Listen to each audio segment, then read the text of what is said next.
Alors chers amis, j'espère que vous allez bien. Ravi de vous retrouver pour une nouvelle vidéo, toujours pour le meilleur du Barça. Vidéo spéciale sur deux choses. La première concerne l'attaque du Barça. Est-ce qu'on doit désormais tout miser sur Aubameyang ou est-ce qu'on doit continuer l'opération séduction pour Haaland? La deuxième chose concerne le changement du Barça avec Xavi Hernandez. Est-ce que c'est le projet de jeu mis en place par le coach qui marche ou est-ce que c'est le réveil des individualités qu'on dispose? C'est deux questions qui sont très importantes et qu'on va essayer de répondre dans cette vidéo juste après l'intro.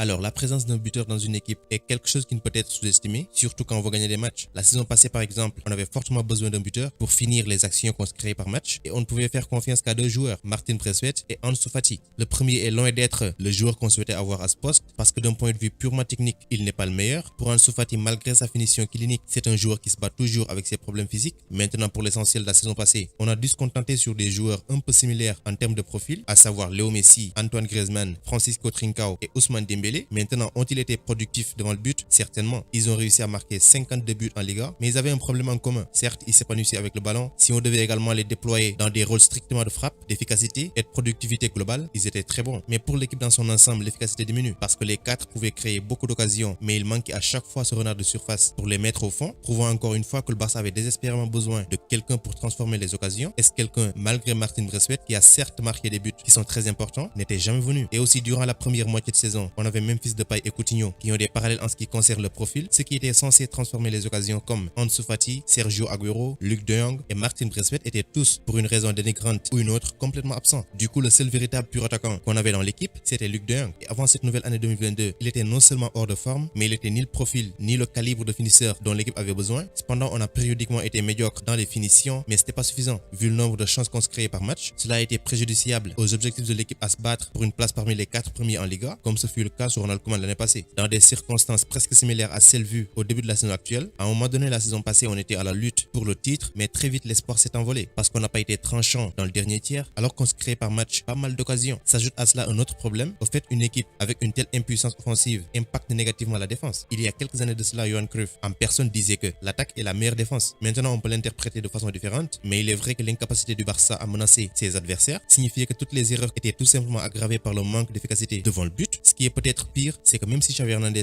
a très rapidement reconnu que la solution la plus simple à faire était d'avoir une attaque plus efficace et on l'avait tous compris. Même si la majeure partie des fans voulaient un défenseur central pour remplacer Piqué et combiner avec Araujo pour aussi limiter les dégâts, il fallait absolument au Barça un bon finisseur pour concrétiser. En tant que tel, le désir de Xavi était d'avoir Morata ou l'ancien gunner Aubameyang qui a récemment signé au Barça. Alors au début c'était pris comme de la folie par certains fans, mais on peut être content du fait qu'Aubameyang ait signé pour le Barça et aussi remercier Xavi parce que malgré tout ce que les gens disaient, sa vision n'a jamais changé. Alors je vous disais tout à l'heure que le Barça se créait pas mal d'occasions par match et on ne trouvait pas quelqu'un pour transformer ces occasions, mais depuis que le Gabonais est là, la donne a changé. Ce n'est pas un secret, l'objectif numéro 1 d'un attaquant, c'est de marquer des buts et d'être décisif. Cependant, on peut constater que l'âge n'est pas un handicap si important à la performance d'un joueur. L'âge n'est qu'un chiffre, même si la mobilité diminue, l'instinct de buteur, la technique développée durant sa carrière, ça reste. C'est pourquoi bien que Suarez et David Villa aient tous deux largement dépassé la trentaine, ils ont été utiles et impactants dans le défi de titre des Colchoneros. Suarez par exemple, il a marqué 21 buts la saison dernière et il a participé à sa manière au 11e titre de champion d'Espagne des hommes de Simeone. Ce que je veux dire par là est que le passé est le plus souvent un indicateur fiable de ce qui est possible dans le futur. Dans cette veine, l'intérêt de Xavi pour Aubameyang était parfaitement logique. Depuis que Suarez est parti, on a été incapable d'être une équipe tueuse alors que les occasions ne manquaient pas. Mais cette fois-ci, avec l'arrivée d'Aubameyang, la même chose est surcompensée par une finition extravagante. Depuis son arrivée, il a marqué 4 buts en 5 matchs de Liga, dont un triplé contre Valence. Sa finition instinctive, ses réflexes rapides et son positionnement sublime font de lui un joueur essentiel dans l'effectif de Xavi. Au-delà de ses buts, sa présence est un soulagement pour le collectif. Il amène du calme et un football plus agréable à voir parce que comme vous le savez, la simple présence d'un buteur fiable augmente considérablement le niveau de confiance de l'équipe car ils seront conscients que les centres dans la surface ne seront pas gaspillés parce que si les finisseurs sont ternes, inutile de vous dire la suite, on n'aura aucun but. Donc si le finisseur est efficace et que les balles arrivent, ça aboutira à quelque chose. Alors en ce moment au club, il y a un sentiment d'appartenance qui ne cesse de croître de la part des joueurs et des fans parce que ça va mieux et ce qui le permet est qu'on a réussi à remporter une série de matchs avec des scores très lourds, série sur le gâteau. On est 3e désormais de Liga. Le Betis Séville enchaîne 2 défaites alors que nous on enchaîne les victoires. Ce qui nous a permis justement de réussir tout cela, c'est parce qu'on a un joueur très fiable en pointe, en la personne d'Aubameyang. Ce n'est pas aussi le seul avantage que sa présence sur le terrain apporte. Ses buts nous permettent aussi de rêver encore plus, ce qu'on ne faisait pas avant, parce que n'oublions pas, le temps fait beau maintenant à Barcelone, mais durant les 5 dernières années, année, on était hors de contrôle parce que le plus souvent, lorsqu'on devenait un peu optimiste parce qu'on a gagné au match aller, tout s'envole au match retour. Ce fut le cas exactement lors des 2 dernières saisons en Liga, de la saison actuelle en Ligue des Champions, ainsi que de la Coupe du Roi. On a été éliminé par Bilbao prématurément. Et si on a connu tout ça, c'est parce qu'on a été incapable devant le but. Mais maintenant avec Aubameyang, peut-être qu'on peut aspirer à plus que le strict minimum. Sur le plan intérieur, on a le vent en poupe. Nous sommes actuellement 3e au classement de la Liga. Au temps de Ronald Koeman, on n'était même pas qualifiable à l'Europa League. On était à la 9e place. Et c'était dû encore une fois au manque d'efficacité. Parce qu'on comptait uniquement sur Luc de Jong et Memphis Depay. Maintenant, c'est difficile pour le championnat, mais ce n'est pas impossible. Parce que jusque-là, nous sommes mathématiquement en course. Cependant, une finale en Europa League va certainement suffire au Barça pour sauver la saison si on n'y parvient pas à championnat. Et pourquoi je dis l'Europa League? Parce qu'on a justement dans nos rangs un joueur qui maîtrise très bien la compétition et très clinique devant le but. On peut donc espérer le titre pour le Barça. Mais avant l'Europa League, son rôle principal dans l'équipe, à savoir marquer des buts, il le fait parfaitement. Et tant que Xavi l'utilise de manière à exploiter toutes ses forces tout en limitant ses faiblesses, les adversaires du Barça vont subir des missiles balistiques de l'armée catalane. Maintenant, doit-on compter sur lui et abandonner la piste Haaland? Pour ce qu'il pense déjà, je vous rappelle qu'il a 32 ans. Il a signé au Barça gratuitement un contrat de 3 ans jusqu'en 2025. Ça veut dire qu'en 2025, il a déjà 35 ans. Vous l'aurez donc compris, il s'agit d'une signature à court terme et il faut absolument au Barça un joueur plus jeune, aussi avec l'efficacité qu'il faut pour le remplacer. La cible du Barça n'est personne d'autre que Erling Haaland et c'est une course pour le signer. Mais également, il faut débourser une très grosse somme d'argent pour l'acheter. Pour moi, c'est le joueur idéal. Et à ce qui paraît, l'argent est là, les négociations avancent. Espérons maintenant qu'en 2022, il portera le maillot du Barça. On bascule maintenant dans la deuxième partie. Est-ce que le changement du Barça est dû au réveil des joueurs ou est-ce que c'est le coach qui a mis en place un bon projet de jeu? Il y a quelques jours de cela, j'ai regardé une émission qui parlait de ça et ça m'a donné l'idée. Alors comme vous le savez, l'équipe c'est les joueurs et c'est les joueurs là qui définissent la forme de celle-ci. Concernant le coach, pour mener à bien sa mission, il lui faut des joueurs capables de répondre sur le terrain et aussi aptes. Mais plus important encore pour le coach, c'est d'avoir un projet de jeu bien défini et qui correspond aux joueurs. Je pense que ce qui se passe actuellement au Barça, c'est la fusion de ces deux. Premièrement, il y a un projet de jeu et deuxièmement, il y a de très bons joueurs. Et je pense que l'un ne peut aller sans l'autre. Il faut un projet et les joueurs pour l'animer. Pour ce qui est maintenant des individualités, je pense que d'une part, ça a plus pesé sur le changement du Barça parce que ce n'est plus pareil puisqu'on a tous les joueurs, sauf bien sûr Ansu Fati et Umtiti qui sont blessés, mais les autres, ils sont tous là. D'autre part, il faut dire que Xavi y est pour quelque chose parce que des joueurs comme Frenkie de Jong ou encore Ter Stegen étaient méconnus avec des prestations très mauvaises, mais depuis quelques matchs maintenant, de Jong, il revient tout doucement. Ter Stegen également. Alors certes, il n'est pas le Ter Stegen d'il y a 4 ou 5 ans, mais il revient tout doucement. Même s'il doit se concentrer davantage pour rectifier certaines erreurs, il revient quand même. Donc pour conclure, on va dire qu'en grande partie, le changement du Barça est dû au réveil des joueurs et du projet de jeu mis en place par Xavi. Parce que même si le côté individuel, ça marche très bien, alors qu'il n'y a pas de projet de jeu, résultat, l'échec, il faut le dire. Donc donnez vos avis dans les commentaires concernant le premier sujet et aussi le deuxième. On en discute. C'était tout pour cette vidéo. Merci de l'avoir regardé jusqu'à sa fin. Continuez à vous abonner à la chaîne, mais n'oubliez pas d'activer la cloche de notification. Vous êtes les meilleurs. Ciao, à bientôt.